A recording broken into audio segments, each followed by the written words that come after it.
Pada 7 Januari 1943, pelayan yang bekerja di Hotel New Yorker masuk ke kamar nomor 3327. Dia menemukan mayat seorang pria berumur 86 tahun yang diketahui bahwa selama 10 tahun terakhir, pria itu menjadikan hotel itu sebagai rumahnya. Dia meninggal sendirian dan bangkrut. Dia hidup dengan hanya makan biskuit dan susu hangat dan terobsesi memberi makan merpati. Pria ini bernama Nikola Tesla. Kalau kita melihat bagaimana tahun-tahun terakhirnya, akan sulit untuk mempercayai bahwa dia adalah salah satu orang paling jenius yang pernah ada. Dia membentuk dunia kita yang sekarang.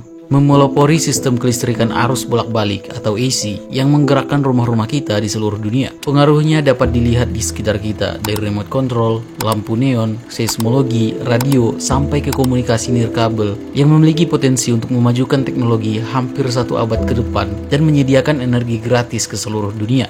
Dan lebih hebat lagi, uang yang didapatkan dari semua itu, semuanya dihabiskan ke dalam proyek-proyek yang ditujukan untuk pengembangan kehidupan manusia, bukan untuk keserakahan dan keuntungan pribadi. Semua orang tahu bahwa Thomas Edison adalah orang yang merancang lampu listrik. Semuanya tahu tentang penemuan Guglielmo Marconi tentang radio, dan juga George Westinghouse yang membangun pembangkit listrik tenaga air pertama di dunia. Tapi, yang tidak mereka tahu adalah Tesla adalah otak di balik semuanya. Penemuan-penemuan milik Tesla lah yang membentuk dunia saat ini.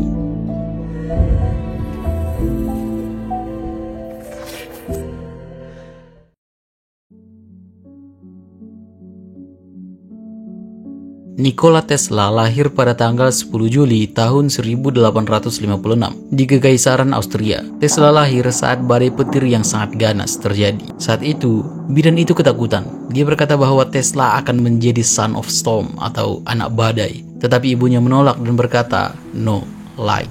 Tidak, cahaya. Apa yang ibu Tesla maksudkan adalah dia akan bertahan dalam segala hal yang dilakukan untuk mencoba mengubah dunia menjadi tempat yang lebih cerah. Tapi yang tidak ibunya ketahui adalah nama itu membentuk Tesla, takdirnya, dan tragedi yang terjadi di hidupnya kelak. Di waktu kecil, Tesla mulai melihat penglihatan yang disertai dengan kilatan cahaya. Dia tidak bisa membedakan mana yang nyata dan mana yang hanya ada di dalam kepalanya. Dan penglihatan ini tidak pernah hilang. Penglihatan itu memacu kemampuannya untuk membayangkan penemuan-penemuannya di kepalanya dengan sangat rinci, sehingga dia bahkan tidak perlu untuk menggambarnya. Dia menjelaskan bagaimana sebuah desain penemuannya digambarkan dan disempurnakan hanya dengan pikirannya dalam artikel tahun 1919. Ibunya memiliki memori eidetik atau kemampuan untuk mengingat gambar dan memori dengan presisi yang sangat tinggi. Ibunya mengajari Tesla hal yang sama. Ia melatih Tesla dengan latihan harian pada ingatan, penalaran, tebakan, dan aktivitas mental lainnya. Gara-gara ini, Tesla di waktu kecil sampai bisa bicara 8 bahasa. Ayah Tesla adalah seorang pendeta. Dia mau anaknya juga mengambil jalan hidup yang sama dengannya. Tapi suatu saat, Tesla terkena kolera. Dia terbaring selama 9 bulan dan hampir meninggal beberapa kali. Ayah Tesla yang putus asa berjanji akan mengirimnya ke sekolah teknik terbaik jika dia bisa pulih. Dan ya, Tesla selamat dan mengambil matematika dan fisika di Technical University di Graz. Suatu saat, Tesla pernah berjalan-jalan dan tiba-tiba mendapat idenya tentang motor AC. Dia duduk dan langsung menuliskan sketsa pertamanya di pasir di jalan itu. Di perkuliahannya, pada tahun pertama dia tidak pernah melewati kelas, meraih nilai tertinggi, dan lulus semua ujian. Tesla mengklaim ia bekerja dan belajar mulai dari jam 3 sampai jam 11 tanpa pengecualian hari Minggu atau hari libur. Setelah kematian ayahnya pada tahun 1979, dia menemukan paket surat dari profesor kepada ayahnya. Di situ tertulis peringatan kepada ayahnya bahwa Tesla bisa saja meninggal akibat terlalu lelah bekerja.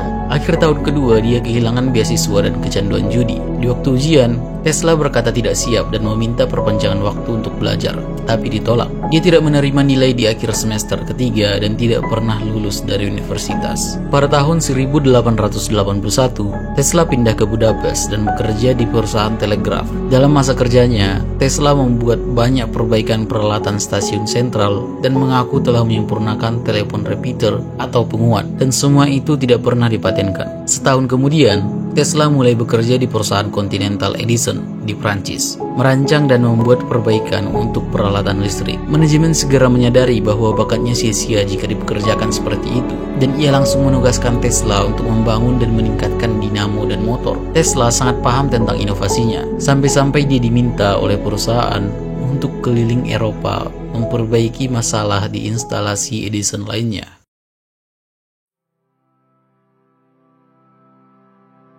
Pada tahun 1884, manajer dari Tesla menawarkannya pekerjaan di Edison Machine Works di New York City, dan Tesla menerimanya. Dia segera pindah ke Amerika di mana dia menghabiskan hampir sebagian besar masa hidupnya. Tesla ditawari tugas mendesain ulang generator arus searah di perusahaan Edison. Tidak lama setelah itu, dia mempunyai kontak dengan pemilik perusahaan, Thomas Alva Edison, dan mereka berdua berteman baik. Tesla memandang Edison sebagai tokoh yang inspiratif, dan Edison pernah berkata kepada Tesla, "Aku punya banyak asisten yang bekerja keras, tapi kamu adalah yang terbaik." Kekaguman mereka satu sama lain tidak bertahan lama karena munculnya rivalitas yang akan terjadi selama seumur hidup mereka. Suatu saat, di saat bekerja, Edison pernah berkata kepada Tesla akan membayar $50.000 untuk meningkatkan desain dinamo arus searah milik Edison. Setelah berbulan-bulan melakukan eksperimen itu, Tesla menyelesaikan pekerjaannya dan meminta uang yang tadi. Edison kemudian menolak dan berkata, "Tesla, kamu nggak ngerti humor Amerika kami." Tesla kemudian berhenti bekerja di perusahaan Edison tidak lama setelah itu. Setelah meninggalkan Edison, Tesla bermitra dengan beberapa pengusaha pada tahun 1886. Tapi lambat laun, para investor tidak tertarik dengan ide-idenya dan menarik uang mereka. Tesla bahkan kehilangan paten miliknya untuk mengganti saham. Karena kejadian itu, Tesla harus bekerja di berbagai pekerjaan perbaikan listrik kecil dan bahkan pernah menjadi penggali parit dengan gaji hanya $2 per hari. Pada tahun 1886, dia bertemu dengan beberapa pengusaha yang percaya pada Tesla, dan di perusahaan ini, dia mengerjakan peningkatan dan pengembangan jenis baru dari motor listrik, generator, dan perangkat lainnya. Setahun kemudian, Tesla menemukan motor induksi yang menggunakan arus bolak-balik, atau yang dikenal sebagai motor AC. Motor itu adalah cara paling efisien untuk mengubah listrik menjadi tenaga mekanik. Versi pengembangan dari motor itu sekarang adalah yang menjadi mesin dari mobil Tesla. Ya, perusahaan mobil itu dinamai Elon Musk dengan nama ilmuwan ini, Nikola Tesla. Penemuan motor AC itu menarik perhatian George Westinghouse, pemain utama di pasar listrik yang menyadari bahwa motor AC Tesla mungkin saja yang dia butuhkan untuk menyelesaikan sistem arus bolak-balik miliknya dan bersaing melawan sistem arus searah milik Edison. Jadi, Tesla melisensikan paten untuk motor AC kepada Westinghouse seharga $60.000 dan juga menerima stok dan royalti. Dengan itu, The War of the Currents atau Perang Arus dimulai. Perang ini dimainkan oleh dua pihak, di mana pihak pertama, Thomas Edison, mengajukan direct current atau arus searah, yang merupakan sistem di mana muatan listrik hanya mengalir dalam satu arah. Tesla yang di-backup oleh Westinghouse mengajukan arus bolak-balik atau alternating current atau AC, di mana muatan listrik berubah arah secara berkala. Mengubah arah sangat penting untuk menjaga pasokan listrik tetap stabil karena tidak melampaui stop kontak. Ini berarti dapat memberikan lebih banyak daya dan mengirimkan daya pada jarak yang lebih jauh. Itulah alasan AC memberi daya pada rumah kita yang sekarang dan peralatan besar lainnya, sedangkan DC memberikan daya ke item yang lebih kecil seperti senter. Namun, Edison tidak peduli dengan AC karena dapat merusak penjualan arus searah miliknya. Edison mulai membayar anak-anak sekolah 25 sen untuk membawakan hewan peliharaannya, di mana Edison akan mempersiapkan panggung publik dan menyetrum hewan itu untuk menunjukkan kepada publik bahwa sistem AC milik Tesla tidak aman. Seiring waktu, skalanya membesar, di mana sekarang yang disetrum adalah seekor kuda. Makin buruk, pada tahun 1903, Edison menyetrum gajah sirkus bernama Topsy dan membuat film dari itu di perusahaan filmnya yang berjudul Electrocuting an Elephant atau menyetrum seekor gajah. Edison juga pernah merancang pembunuhan. Dia membuat seseorang terbunuh dengan diam-diam membiayai kursi listrik yang menggunakan arus bolak-balik. Semua ini dirancang untuk menunjukkan betapa bahayanya AC milik Westinghouse dan Tesla. Tapi, terlepas dari semua skema-skema yang dibuat Edison, hal-hal baik justru berdatangan kepada Westinghouse dan Tesla. Mereka mengalahkan Edison dan perusahaannya untuk menerangi pameran Columbia Dunia di Chicago pada tahun 1893, pekan raya listrik pertama yang merayakan peringatan 400 tahun penemuan kembali Amerika oleh Christopher Columbus. Semua orang yang hadir dengan jelas dapat melihat bahwa AC milik Tesla akan menggerakkan masa depan. Keberhasilan mereka berlanjut ketika mereka mengalahkan Edison lagi untuk membangun pembangkit listrik arus bolak-balik pertama di dunia di air terjun Niagara. PLTA itu sukses besar dan membantu menerangi sebagian kota New York. Westinghouse dan Tesla memenangkan perang arus dan DC sementara menghilang.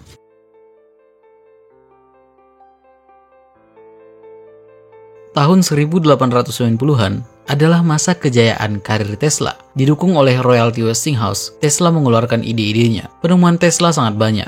Dia hampir memiliki 300 paten dalam karirnya. Penemuannya yang menarik adalah remote control pertama. Suatu saat, ia pernah mengendalikan perahu mini di Madison Square Garden di New York. Dia berada sangat di depan pada masanya. Banyak orang yang mengira bahwa dia menggunakan sihir untuk menggerakkannya. Remote control itulah yang menjadi nenek moyang drone saat ini. Salah satu penemuannya yang paling terkenal adalah Tesla Coil, perangkat yang dapat menghasilkan listrik tegangan tinggi dalam jumlah besar. Karena coil tersebut, ia menemukan bahwa ia dapat mengirim dan menerima sinyal radio yang kuat saat beresonansi pada frekuensi yang sama. Tapi suatu saat, ketika Tesla sedang bersiap-siap untuk menyiarkan sinyal radio pertamanya, bencana melanda. Kebakaran menghancurkan labnya pada tahun 1895.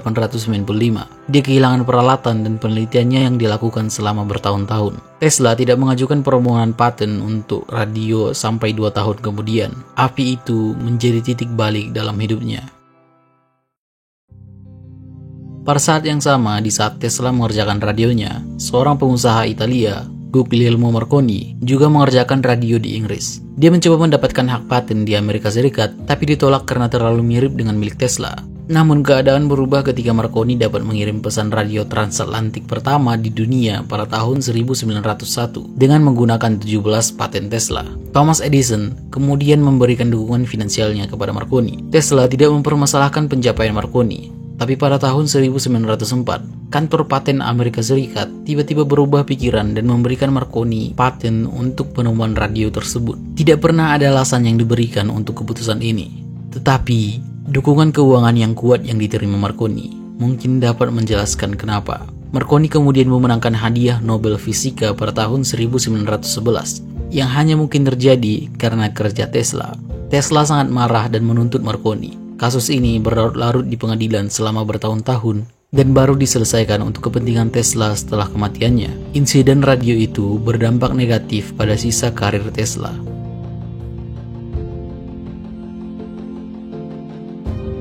Ketika Marconi mengumumkan penemuan telegrafi nirkabel atau radio, Tesla mengatakan kepada surat kabar bahwa itu tidak akan pernah berhasil dan dia bisa melakukannya sendiri dengan lebih baik. Tesla sebenarnya memiliki rencana yang sangat ambisius untuk transmisi nirkabel tenaga listrik. Untuk mengembangkan ide-ide itulah dia membangun stasiun pengujiannya di Colorado Springs pada tahun 1899. Dia kembali ke New York pada akhir tahun dengan keyakinan bahwa penemuannya di sana akan mengubah masa depan. Tesla membangun kompleks laboratorium yang dibangun di Wardenclyffe di Long Island dengan menara setinggi 57 meter. Rencananya adalah untuk mendemonstrasikan bagaimana tenaga listrik dalam jumlah besar dapat ditransmisikan melalui bumi. Penduduk setempat mengatakan kepada surat kabar tentang suara-suara misterius dan kilatan petir yang dihasilkan di pabrik. Tesla berniat untuk menciptakan sistem nirkabel dunia yang akan mampu menyebarkan energi kemana saja di dunia ini. Menara setinggi 57 meter itu diberikan nama Wardenclyffe Tower, dan dia percaya itu akan memajukan teknologi nirkabel dengan pesat. Pelanggan telepon di sini dapat menelpon dan berbicara dengan pelanggan lain di seluruh globe. Alat penerima yang murah, tidak lebih besar dari jam tangan, akan memungkinkannya mendengarkan di mana saja, di darat atau laut. Pidato yang disampaikan atau musik yang dimainkan di tempat lain, betapapun jauhnya. Dengan cara yang sama, setiap foto, karakter, gambar, atau cetakan dapat dipindahkan dari satu tempat ke tempat lain. Jutaan instrumen semacam itu dapat dioperasikan hanya dari satu pabrik, seperti ini. Tower ini juga mempunyai aplikasi lain, termasuk ketepatan waktu universal, distribusi musik secara global, dan sistem kelautan yang memungkinkan kapal untuk menentukan lokasi yang tepat dan mengarahkannya dengan sempurna tanpa perlu kompas. Meskipun ide-idenya luar biasa, Tesla mendapatkan banyak sekali masalah. Stasiun radio Marconi tahun 1901 telah menarik perhatian dari Tower Wardenclyffe. Dengan media mulai berpikir bahwa proyek milik Tesla itu hoax. Para investor yang dikumpulkan Tesla mulai merasa bahwa tidak ada kemungkinan untuk mengatur dan mendapat profit dari tower itu. Ini membuat banyak investor mundur dan meninggalkan Tesla yang berumur 50 tahunan dalam kehancuran finansial. Tesla berjuang selama lebih dari 1 dekade, mencoba untuk menyelesaikan rencananya dengan sia-sia. Dia kemudian mengalami gangguan saraf dan hutangnya jadi sangat tinggi. Dia kehilangan Wardenclyffe karena penyitaan. Tanah itu segera diberikan kepada pemilik selanjutnya, dan ia menghancurkan tower itu agar memiliki ruang untuk real estate miliknya. Dari situ, kehidupan Tesla beserta dengan mentalnya mulai mengalami penurunan besar.